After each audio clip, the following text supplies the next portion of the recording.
Salut à tous, c'est Nico, bienvenue dans Un micro dans la ville, le podcast qui vous ouvre les yeux sur le handicap visuel.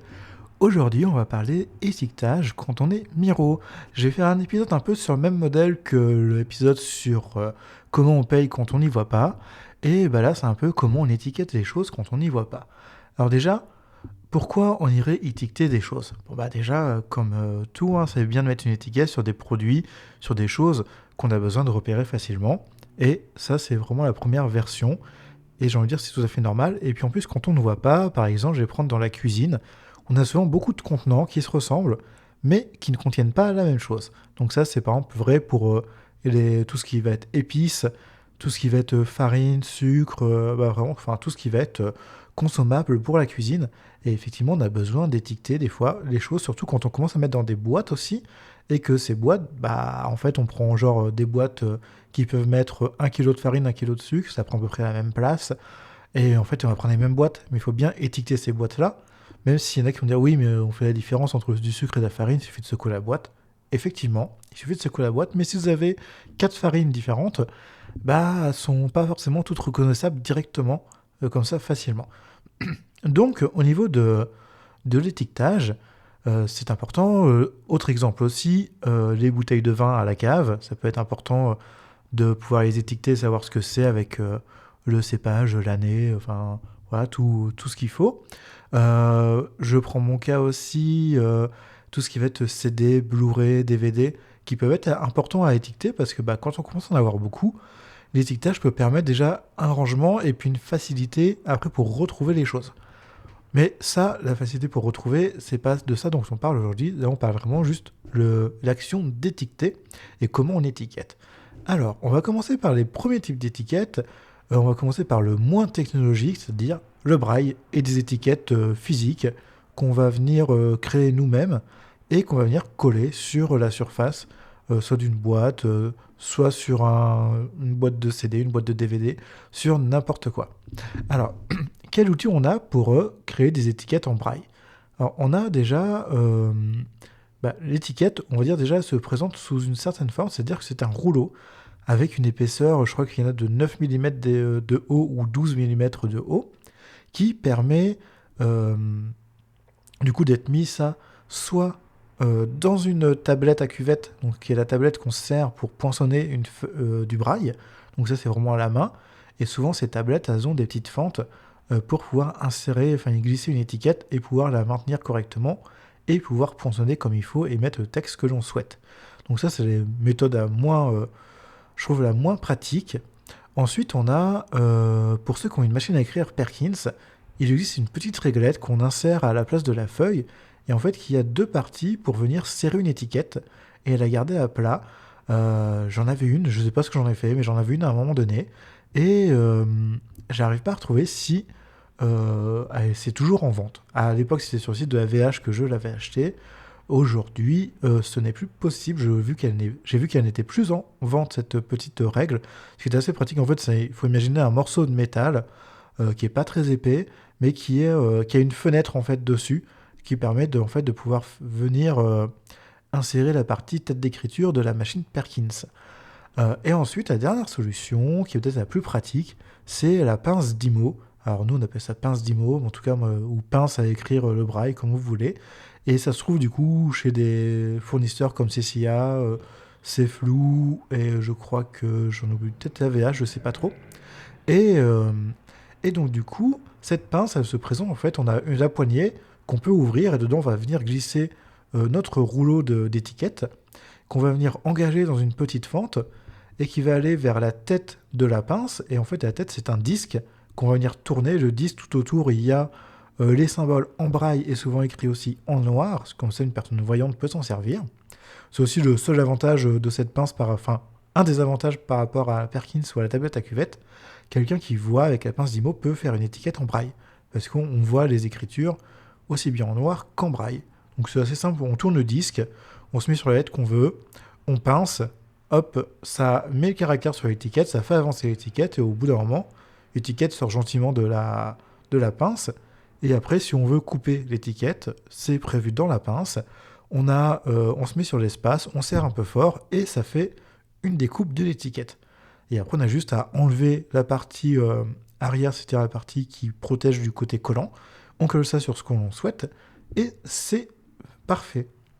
Alors, les avantages de ce genre d'étiquette, c'est que déjà, c'est facile à faire. Ça demande peu de matériel. Je crois qu'à la pince Dymo, si je vous dis pas de bêtises, c'est entre 35 et 40 euros. Un rouleau d'étiquette, je crois que c'est... Je vais pas dire des bêtises, mais je crois que c'est autour des 5 euros, le rouleau de 3 mètres. Donc croyez-moi, quand vous avez fait 3 mètres d'étiquette, c'est déjà pas mal. Et donc du coup, même les tablettes à cuvette, c'est pas extrêmement cher, c'est 30-40 euros sur Amazon pour les plus grandes, et les plus petites, on peut les trouver sur moins cher, enfin à moins cher.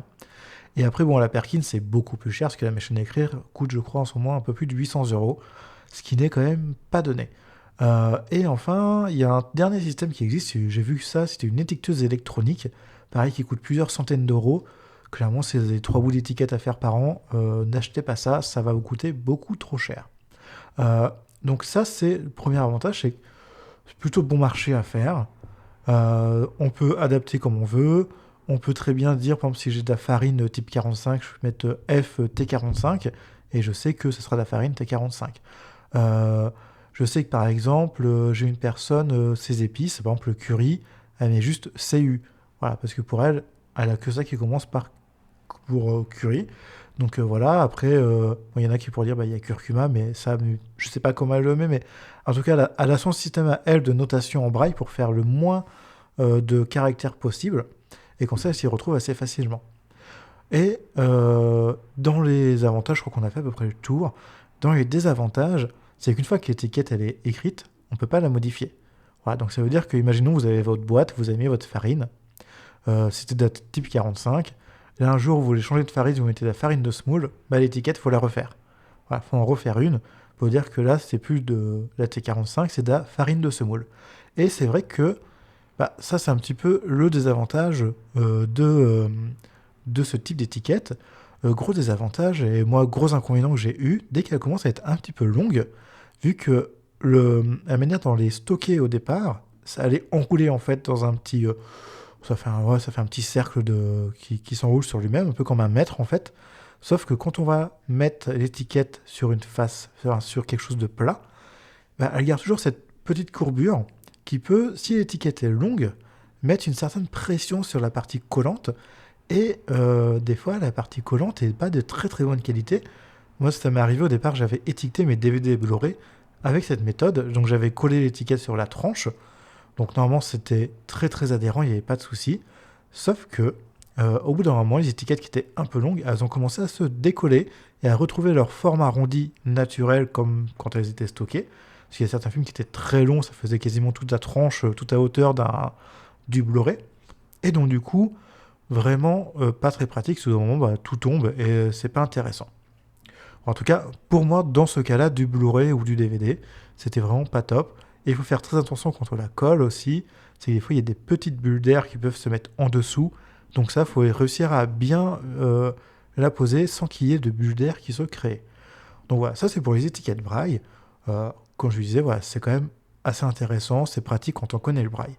Ensuite, la deuxième partie, on va s'intéresser à deux produits qui sont de la même catégorie. Je ne sais pas s'il y en a d'autres qui existent, mais en tout cas les deux qu'on trouve facilement en France, c'est le PenFriend et le PennyTalk. Alors ces deux produits, ils sont au c'est le même type, ça ressemble à des gros stylos, on va dire c'est comme ça, avec une partie fine d'un côté, une partie plus large de l'autre bout. Et sur le corps du stylo, il y a des boutons. Il y a aussi une partie pour un endroit pour mettre des piles et une carte micro SD. Donc, tout ça, une fois que vous avez tout ça en tête, ce stylo, comment ça fonctionne? Alors, on va avoir des étiquettes autocollantes, du coup, qu'on va venir coller, par exemple, sur ce qu'on veut étiqueter, souvent de forme ronde ou carrée. PennyTalk, c'est que des rondes. Je crois que PenFriend, ils ont des rondes et des carrés. Et en fait, sur cette petite étiquette, il y a un petit code qui va être lu par le stylo. Ok, donc le stylo va lire le code, et si l'étiquette est vierge, en tout cas s'il y a dans la mémoire du stylo, il n'y a aucun enregistrement, souvent on va dire nouvelle étiquette. Et là, on va pouvoir enregistrer une note vocale dessus. Donc on peut enregistrer tout ce qu'on veut dans la limite du stockage disponible sur la carte mémoire. Et une fois qu'on a fait ça, quand on va repointer le stylo sur l'étiquette, on va entendre ce qu'on a enregistré. Donc bien sûr, on peut écouter, on peut supprimer aussi ce qu'il y a sur l'étiquette, on peut monter, baisser le volume aussi, et forcément, on peut enregistrer. Donc ça, c'est un peu les fonctions. Et alors, je crois aussi les différences entre les deux. Je crois que le Penny Talk, on ne peut pas mettre pause quand on écoute un enregistrement, là où le PenFriend, on peut mettre pause. Donc ça, c'est dans le fonctionnement. Le problème principal de ces deux outils, c'est que ce qu'on a étiqueté, le contenu d'étiquette, elle n'est pas sur l'étiquette, mais elle est dans le stylo, dans la carte mémoire. Et le problème, alors surtout avec le PenFriend, il y a souvent des problèmes logiciels qui se font, et ce qui fait que le stylo ne démarre plus, la carte mémoire des fois est effacée, donc tout est perdu. Et ça, c'est un vrai problème pour des personnes qui dépendent de ce genre d'outils. C'est que si du jour au lendemain, votre stylo il dit « Oh bah c'est bon, j'ai pas envie de fonctionner, moi je suis trop fatigué, j'arrête et j'efface tout », ah bah ouais, en fait on dirait un élève entre le mois de juin et le mois de septembre, il a tout effacé, il a tout oublié et il fonctionne plus au mois de septembre. C'est exactement ça le PenFriend des fois. Alors pas tout le temps, je suis sûr dans les commentaires, il y en a qui me diront « Mais moi ça fait 10 ans que j'ai le mien et j'ai jamais eu de soucis ». Eh ben tant mieux. Mais j'ai connu des personnes, et je connais des personnes, qui, ça fait 5 ans qu'ils en ont, et ils ont déjà eu 3 soucis avec.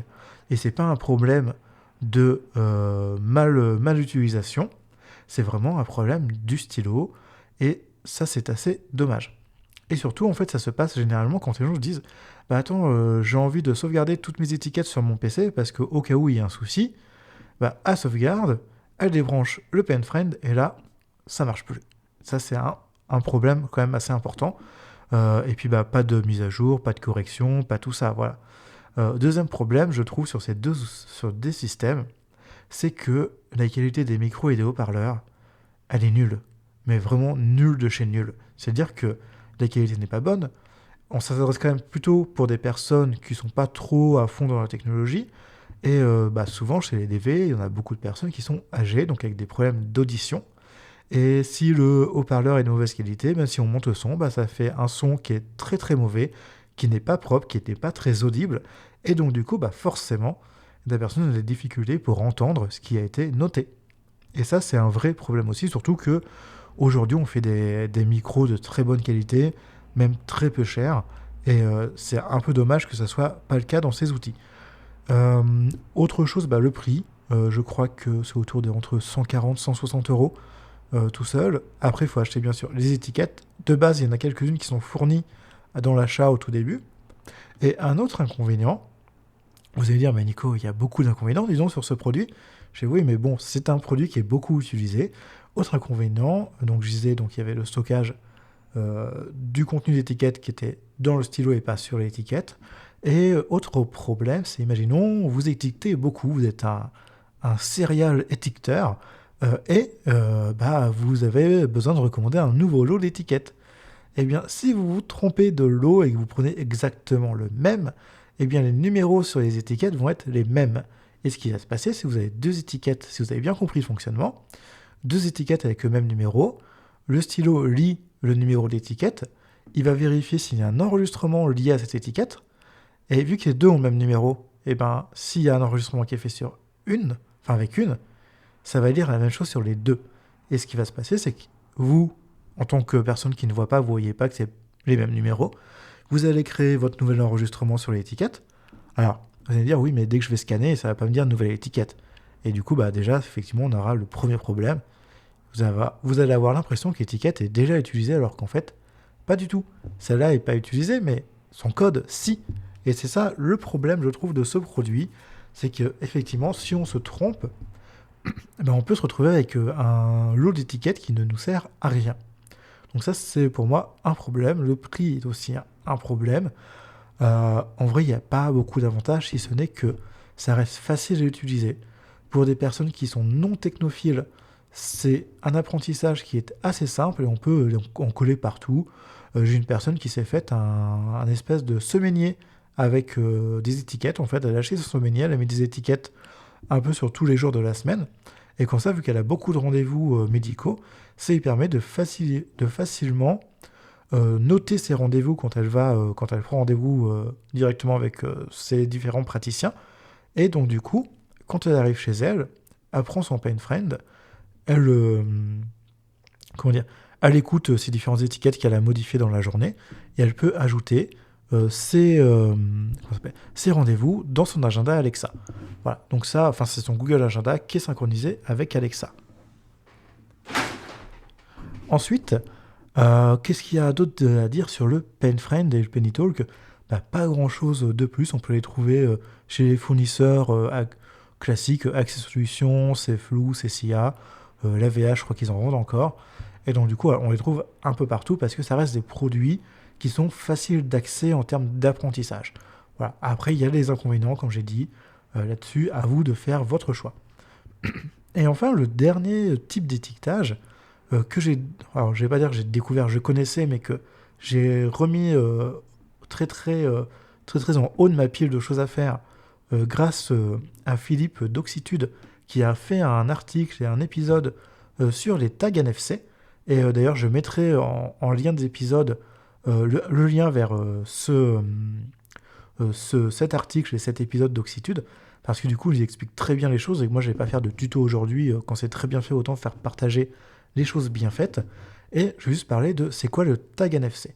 Donc le tag NFC, c'est une étiquette ou sous tout autre format, mais là on va parler plutôt étiquette autocollante, où dedans il y a une puce qui est compatible à NFC et qui va pouvoir être lue par un téléphone ou un système, si vous n'avez pas de smartphone, mais un système de lecteur de puce NFC qui est relié en USB ou en Bluetooth à votre ordinateur, ça existe. Vous pouvez en fait lire et écrire le contenu d'une étiquette. Gros avantage de ce système par rapport au précédent système, déjà l'étiquette peut être réécrite. Donc ça, comme le PenFriend Penny Talk, mais avantage par rapport au braille. Ensuite, le contenu de l'information, enfin l'information est contenue dans la puce. Donc c'est-à-dire que demain, je casse mon téléphone, c'est pas grave. Je reprends un autre téléphone, le contenu de la puce est toujours dans la puce. Ça, c'est vraiment assez important pour le noter, c'est-à-dire que demain, vous n'êtes pas prisonnier d'un système ou d'un outil dans votre quotidien. Voilà, ça, c'est vraiment plutôt assez important. Et ensuite, c'est quand même relativement peu cher. Aujourd'hui, on trouve 60 tags NFC sur Amazon pour 9 €. Enfin, 8,99 exactement. Clairement, comparé il y a quelques années, c'était beaucoup plus cher. Alors aujourd'hui, on a un accès à quand même pas mal de choses. C'est-à-dire que voilà, pour 27 €, vous avez 180 étiquettes, ce qui commence déjà à être pas mal. Et croyez-moi, vu que vous pouvez réécrire, si vous mettez ça sur des boîtes de condiments, quand vous changez ce qu'il y a à l'intérieur, ça passe. Je suis pas certain que ça résiste beaucoup à l'eau. J'ai pas essayé, j'avoue. Mais je pense pas que si vous lavez une boîte et que la boîte passe au lave-vaisselle, je suis pas sûr de la résistance de la puce. Voilà, c'était pas marqué waterproof, donc pas sûr que ça survive. Mais voilà, si quelqu'un a la réponse, n'hésitez pas à commenter. Et ensuite, je trouve que ça reste assez facile pour écrire et lire sur une étiquette. Alors, par exemple, moi je l'ai fait avec une de mes clientes qui a un Smart Vision 3. D'ailleurs, si vous avez un Smart Vision 3, vous pouvez très bien donc écrire et lire des étiquettes NFC grâce à l'application qui s'appelle NFC, qui par défaut, cette application, elle est toujours en mode lecture, sauf quand elle se met en mode écriture forcément, mais par défaut, quel que soit le menu, elle est en mode lecture, donc on vient poser son tag NFC sur le capteur, donc qui est au dos d'appareil, à peu près au milieu du dos d'appareil, c'est vers cette zone-là qui est dans le Smart Vision. Sur l'iPhone, par exemple, le capteur, il est plutôt sur la tranche du haut de l'appareil. Donc voilà, c'est vraiment pas forcément au même endroit en fonction de l'appareil que vous avez. Et donc comment ça marche?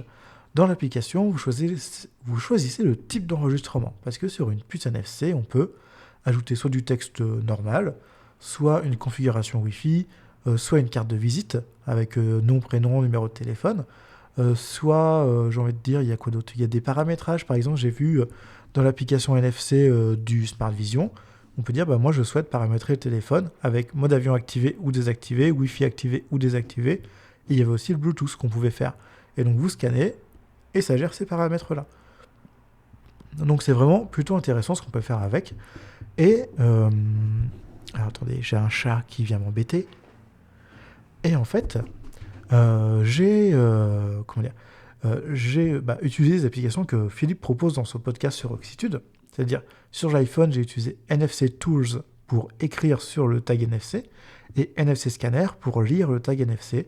Parce qu'en fait, NFC Scanner, principalement, c'est que l'application, elle donne directement le contenu, alors que NFC Tools, quand on lit, elle donne pas mal de détails aussi sur le type de puce, la taille de la puce, le format, enfin, tout plein de détails techniques dont on s'en moque totalement quand on veut juste savoir le contenu de ce qu'on a noté dessus. Donc ça, c'est vraiment plutôt bien. Donc il y a pas mal d'avantages sur ce parti de tag NFC, mais après, on peut très bien mixer un peu des trois, en vrai. C'est-à-dire que on peut très bien avoir besoin d'une étiquette braille à certains endroits. En fait, il faut toujours essayer de jauger quel est le plus pratique à tel endroit. C'est-à-dire, par exemple, je vais reprendre l'exemple de mes Blu-ray et de mes DVD.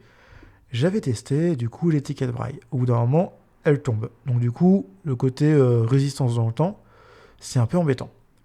Ensuite, j'avais testé les étiquettes PenFriend, enfin Pennytool, parce qu'à la maison, j'ai un Pennytool que j'avais testé ça. Et en fait, ce stylo, je sais jamais où je le mets parce que je m'en sers absolument jamais. Et j'ai une tendance à avoir une bonne mémoire, donc j'étiquette très peu de choses, à part ce dont je me sers très rarement. Et du coup, j'ai testé les étiquettes, les tags NFC. Donc je me suis amusé à étiqueter toute ma collection de DVD et de Blu-ray. Et là, la prochaine étape, c'est par exemple de faire un fichier Excel où je vais avoir la liste de tous mes DVD et Blu-ray. Une fois que ça sera fait, je vais les ranger dans un certain ordre pour les retrouver facilement. Et en fait, j'ai un meuble où il y a différentes cases. Et par exemple, je mettrai que tel Blu-ray et tel DVD sont dans telle case. Comme ça permet de limiter la lecture. Ça m'évite j'ai plus d'une centaine de DVD et de Blu-ray. Ça m'évite de tout lire pour trouver celui que je souhaite. Voilà.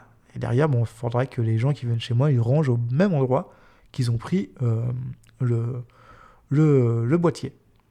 Et donc ça, c'est plutôt pratique. Après, par exemple, en termes d'étiquettes, il y en a une que je dois coller sur ma machine à laver et dedans, je vais noter les différents programmes de ma machine à laver. Et je peux très bien faire une étiquette pour les programmes, une étiquette pour les températures, une étiquette pour la vitesse d'essorage. Et après, moi, j'ai 3 boutons, je crois que c'est départ différé, intensif ou pas, et mode éco. Et à chaque fois, j'ai toujours un doute dans quel sens ils sont. Rien ne m'empêche de faire une étiquette avec les 3 dans quel sens ils sont. Donc ça peut être hyper pratique. Donc voilà, on a fait le tour un peu de l'étiquetage, et sans que ça soit un tuto, sans que ça soit une explication de c'est quoi le mieux, j'ai essayé de donner avantages et inconvénients que je trouve pour chaque système d'étiquetage. Et ensuite, si vous n'êtes pas forcément d'accord avec moi, ou si vous êtes d'accord, n'hésitez pas à me le dire, soit en commentant, soit en m'envoyant un email à l'adresse nicolas@unbureaudanslaville.fr. Donc bien sûr, si l'épisode vous a plu, n'hésitez pas à le commenter, à le partager, à mettre 5 étoiles, des pouces bleus, enfin tout ce qu'il faut en fonction de la plateforme où vous écoutez. Et si vous souhaitez participer à un épisode, alors si bien sûr vous êtes par exemple professionnel comme Emma de la déficience visuelle, que vous soyez ophtalmo, ergothérapeute, orthoptiste, enfin n'importe quel métier de la déficience visuelle ou même accompagnant, ou même personne, parents d'enfants déficients visuels, moi ça m'intéresserait beaucoup de pouvoir faire un épisode parce que j'ai été enfant déficient visuel, mais ça commence à remonter un petit peu, et donc du coup, ce que j'ai de vécu de déficient visuel enfant, c'est peut-être pas le vécu d'aujourd'hui, ça a un peu, j'espère, évolué. En tout cas, voilà, donc si vous avez envie de partager tout ça, n'hésitez pas à m'écrire sur mon adresse mail, et je vous dis à la prochaine dans Un Miro dans la ville.